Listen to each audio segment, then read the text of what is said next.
ইলিশ পিঠা তৈরি করব, তাই মাছটা রেডি করে নিলাম।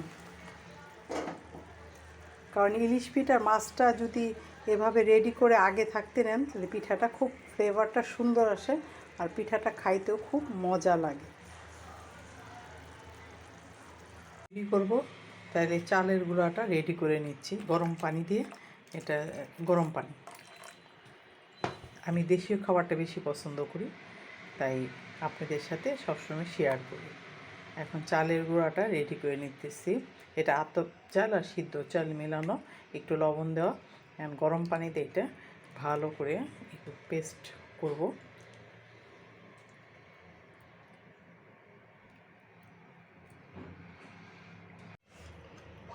পিঠাটা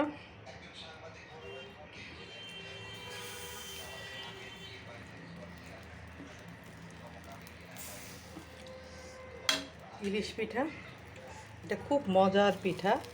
যারা খাইতে জানেন তাদের কাছে খুবই ভালো লাগে এই পিঠাটা।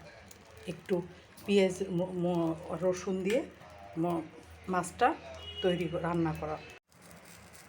পিঠাটা হয়ে গেছে, তুলে নিব।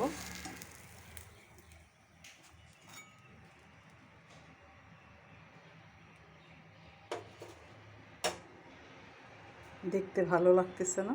ফুলের মতো লাগতেছে।